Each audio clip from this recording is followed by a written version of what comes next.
اعوذ باللہ من الشیطان الرجیم بسم اللہ الرحمن الرحیم وَإِذْ قَالَ اور جب کہا موسیٰ علیہ السلام نے لِقَوْمِهِ اپنی قوم سے ان اللہ بے شک اللہ تعالی یأمرکم تم کو حکم دیتا ہے ان تذبحوا یہ کہ تم ذبح کرو بقرۃ ایک گائے قالوا کہنے لگے اتتخذنا کیا آپ کرتے ہیں ہم سے حضواً مذاق قال فرمایا اعوذ باللہ میں پناہ میں آتا ہوں اللہ کی ان اکونا یہ کہ ہو جاؤں میں من الجاہلین نادانوں میں سے قالوا ادع لنا کہا انہوں نے کہ دعا کیجئے ہمارے لیے ربک اپنے رب سے یبین لنا وہ بیان کرے ہمارے لیے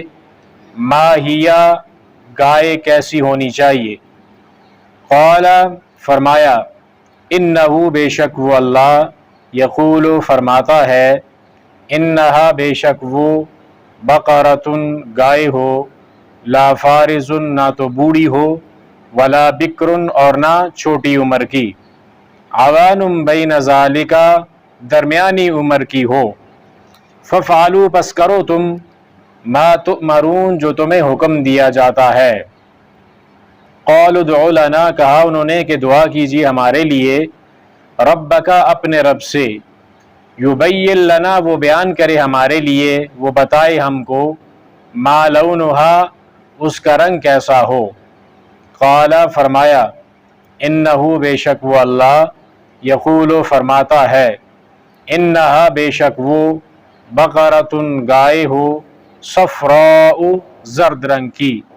فاقع لونہا اس کا رنگ گہرا ہو تسر الناظرین دیکھنے والوں کو خوش کر دے قالوا ادع لنا کہا انہوں نے کہ دعا کیجیے ہمارے لیے ربک اپنے رب سے یبین لنا وہ بیان کرے ہمارے لیے ما ہیا اس گائے کے بارے میں مزید وہ کیسی ہونی چاہیے ان البقرہ بے شک گائے تشابہ شبہ ڈالتی ہے علینا ہم پر وَإِنَّا اور بے شک ہم انشاء اللہ اگر چاہا اللہ تعالی نے لمحتدون البتہ ہم اس کو ڈھونڈ لیں گے قال فرمایا انہو بے شک وہ اللہ یقول فرماتا ہے انہا بے شک وہ بقرۃ گائے لا ذلول کام کرنے والی نہ ہو یا اس سے کام نہ لیا جاتا ہو تثیر الارض ہل چلانے والی زمین میں ولا تسقی الحرث اور نہ پانی پلانے والی کھیتی کو مسلمۃ صحیح سالم ہو لا شیۃ فیہا اس میں کوئی عیب نہ ہو قالوا الآن کہا انہوں نے کہ اب جئت بالحق کے تو لایا ہے حق کو فذبحوها پس انہوں نے اس کو ذبح کیا وما کادوا یفعلون اور وہ نہیں تھے یہ والا کام کرنے والے وَإِذْ قَالَ مُوسَىٰ لِقَوْمِهِ إِنَّ اللَّهَ يَأْمُرُكُمْ أَن تَذْبَحُوا بَقَرَةً یہاں پہ بنی اسرائیل کو یہ حکم دیا جا رہا ہے کہ آپ لوگ ایک گائے کو ذبح کریں اور گائے ذبح کرنے کا حکم اس لیے دیا گیا کہ بنی اسرائیل کا ایک مالدار آدمی قتل ہو گیا اور اس کے قتل کے بارے میں اس کے قاتل کے بارے میں معلوم نہیں تھا کہ قتل کس نے کیا ہے جھگڑا چل رہا تھا ایک دوسرے کو مورد الزام ٹھہرایا جا رہا تھا اور ایک دوسرے کے ذمے وہ قتل ڈالا جا رہا تھا تو اس وقت یہ ان کو حکم ہوا کہ آپ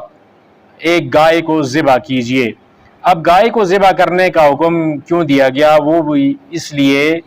حالانکہ اس کے علاوہ بھی کسی اور جانور کو ذبح کرنے کا کہا جا سکتا تھا لیکن صرف گائے کا ذبح کرنا اس لیے ان کو حکم دیا گیا کہ اس سے پیچھے پہلے آپ نے پڑھا کہ انہوں نے بچھڑے کو معبود بھی بنایا تھا یعنی گائے بیل کے ساتھ ان کا تعلق عبادت کی طرح کا تھا جس طرح کہ اگر ہندو ہے ہندو کے لیے گائے بڑی ایک اس کو عزت کرتا ہے اس کی عبادت کرتا ہے اور اس کا پیشاب تک پی جاتا ہے تو اس کے لیے گائے کو ذبح کرنا کتنا مشکل ہے کیونکہ وہ اس چیز کی عبادت کر رہا ہے معبود جس کو چیز کو سمجھ رہا ہے تو ایک یہاں پہ اس کے جو ان کا جو باطل عقیدہ تھا جس کے ذریعے سے انہوں نے بچڑے کو معبود بنایا تھا ظاہر ہے بچڑا بھی گائے کا بچہ ہے تو اس لیے ان کے سب سے پہلے تو اس باطل عقیدے کا رد کیا جا رہا ہے اس کو ختم کیا جا رہا ہے جڑ سے ہی اکھاڑا جا رہا ہے کہ آپ نے اپنی یہ ایک گائے کو ذبح کرنا ہے۔ اب گائے کا ذبح کرنا، اور اس کے بارے میں جب انہوں نے یہ حکم سنا تو کیا کہا؟ قالوا اتتخذنا ہزوا، کیا آپ ہم سے مذاق کرتے ہیں؟ یہ کون سی بات ہے؟ گائے ذبح کرنے کا حکم کیوں دیا جا رہا ہے؟ یہ ان کو ہلانے والی بات تھی، ان کے ضمیر کو جھنجھوڑنے والی بات تھی، اور ان کے باطل عقیدے کو اکھاڑ کے پھینکنے والی بات تھی۔ تو اس وقت انہوں نے کہا کہ آپ ہم سے کیوں مذاق کر رہے ہیں؟ یہ کون سی بات ہے؟ یہ تو مذاق کا کوئی ہمارا موڈ نہیں، آپ ہم سے کیوں مذاق کرنا چاہتے ہیں؟ قال اعوذ باللہ ان اکون من الجاہلین، موسیٰ علیہ السلام نے فرمایا کہ میں تو اللہ کی پناہ پکڑتا ہوں کہ میں ہو جاؤں جاہلوں میں سے، یعنی میں کیوں مذاق کروں گا؟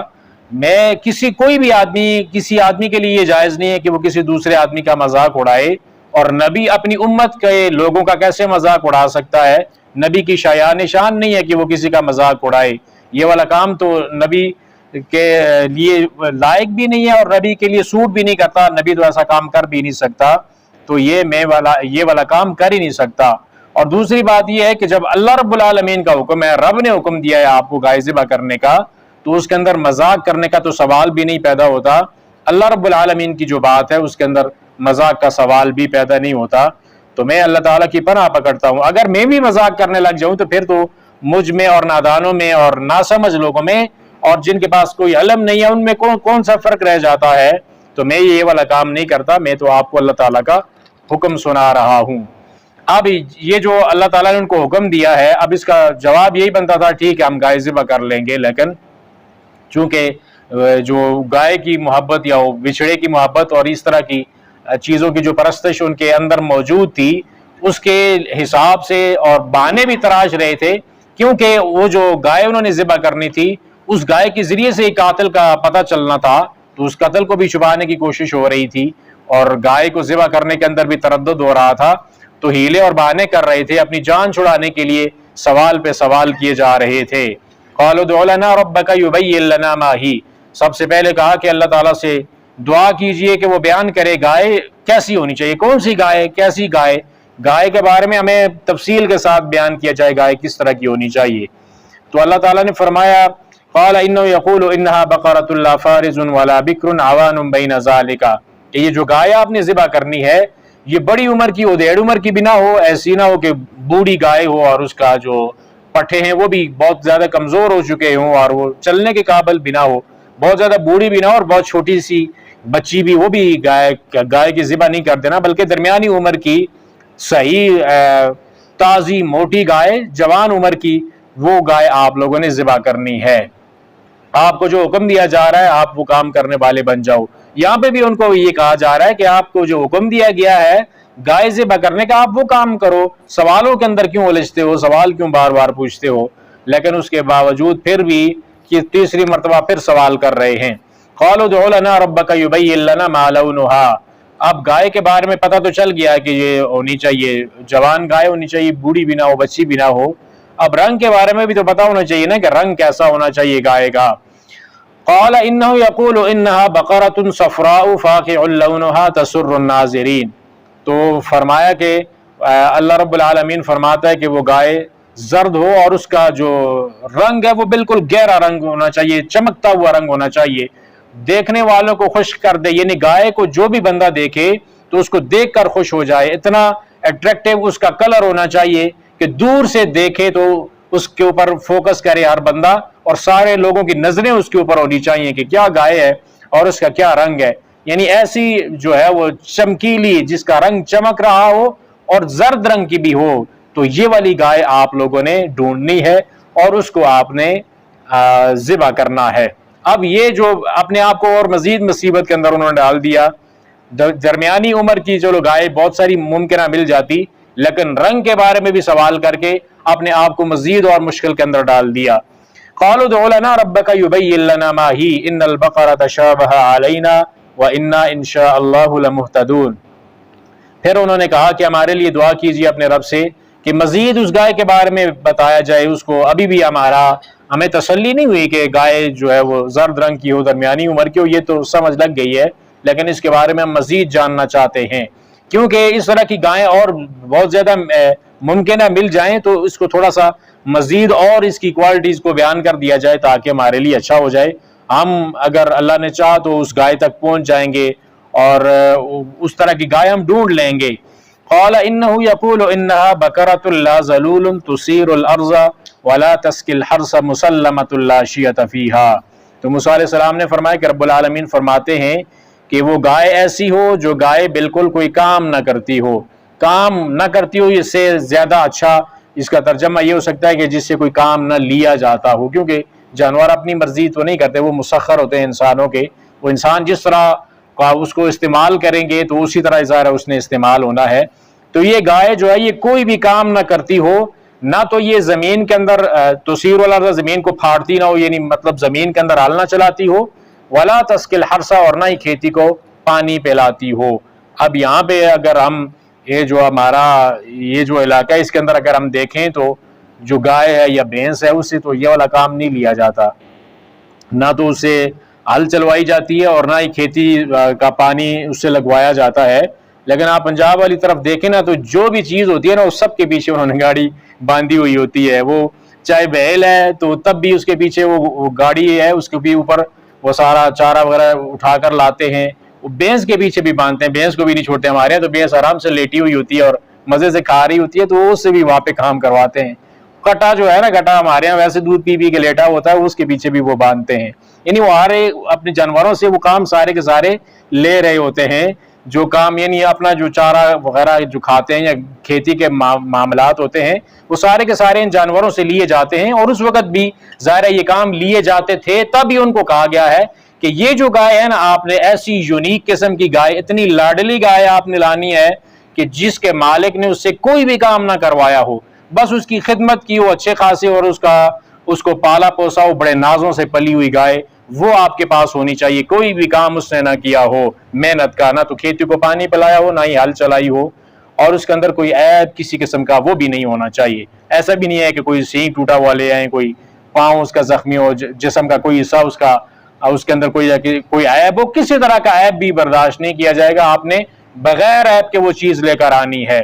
قالوا الآن جئت بالحق، کہنے لگے اب تو لایا ہے حق کو، یعنی اب جو بات ہے وہ کچھ واضح ہوئی ہے، اب ہمیں پتہ چل گیا ہے کہ ہم نے کون سی گائے ذبح کرنی ہے۔ فذبحوها وما كادوا يفعلون، بس انہوں نے اس کو ذبح کیا اور وہ یہ کرنے والے نہیں تھے۔ کرنے والے کیوں نہیں تھے؟ اسی لیے بہانے بنا رہے تھے کہ ممکن ہے جان ہماری چھوٹ جائے، کہ بار بار سوال کریں گے، ہو سکتا ہے کہ ہمیں چھوٹ مل جائے اور ہمیں یہ حکم نہ دیا جائے اور ہمیں کوئی رعایت مل جائے، لیکن رعایت ملنے کی بجائے ان کے اوپر مزید مشکل سے مشکل ڈالی جا رہی ہے کہ آپ نے اس طرح کی کوالٹی والی گائے کو لا کر اس کو ذبح کرنا ہے۔ یعنی اللہ تعالیٰ کے حکم کا جو انہوں نے آگے سے مذاق اڑانا چاہتے تھے اور اس کے اندر تبدیلی پیدا کرنا چاہتے تھے، اس کو نہیں ماننا چاہ رہے تھے، اور جو موسیٰ علیہ السلام کی بات کو وہ ایک مذاق سمجھ رہے تھے، تو باتوں کے اندر جب الجھتے گئے، سوال کرتے گئے تو اور زیادہ پھنستے گئے، اپنے آپ کو اس مشکل کے اندر ڈالتے گئے، اور پھر آخر ان کو گائے وہ ذبح کرنی پڑی، حالانکہ یہ کام وہ کرنے والے نہیں تھے، ان کے وہ باطل خیالات بھی اس کے پیچھے تھے، اور موسیٰ علیہ السلام کے جو حکم تھا وہ بھی وہ ماننے والے نہیں تھے، کیونکہ پہلے بھی آپ نے دیکھا ہے کہ وہ کس طرح سے تورات کے معاملے کے اندر جب ان کو کہا گیا کہ آپ ایمان لانے والے بن جاؤ تو انہوں نے تورات کے اوپر ایمان نہیں لایا، تاکہ اللہ کو ظاہری دیکھنے کا مطالبہ کر دیا، اور وہاں پہ جب ان کے اوپر بجلی پڑی، موت پڑی، دوبارہ سے زندہ کر دیا گیا، پھر ان کے اوپر دوبارہ پیش کی گئی، پھر بھی ایمان نہیں لائے، پھر کوہ طور کو ان کے اوپر سرکایا گیا، اور پھر کہا گیا کہ آپ اس کتاب کو ماننے والے بن جاؤ اور اس کو مضبوطی کے ساتھ تھام لو، لیکن جب وہ خوف ان سے ہٹا پھر وہی کام کرنے والے بن گئے۔ یعنی بار بار یہ بغاوت کرنے والے لوگ تھے، ضدی قسم کے لوگ تھے، اور گناہ کے اوپر اٹ جانے والے لوگ تھے، اور گناہ کی نئی نئی شکلیں اور صورتیں لا کر اس کے اوپر عمل کرنے والے لوگ تھے۔ تو اس لیے ایسے لوگ جو حدوں کو پامال کرنے والے ہوں تو ان کی حدود کے اندر لانے کے لیے ایسے مضبوط قسم کے کڑے اور دائرے باندھنے پڑتے ہیں ان کے درمیان، تاکہ وہ اپنے آپ کو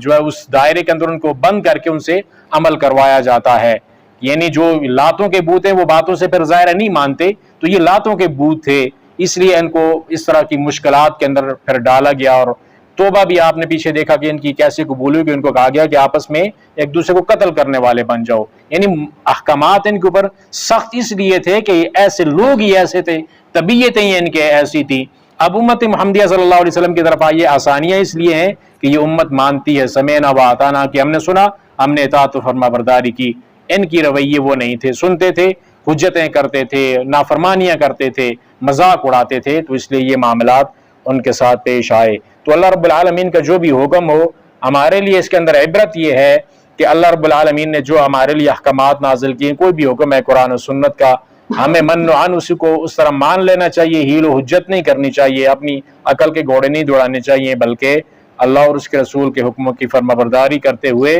اپنے آپ کو اللہ کے تعلق کے ساتھ ہمیں جوڑ لینا چاہیے۔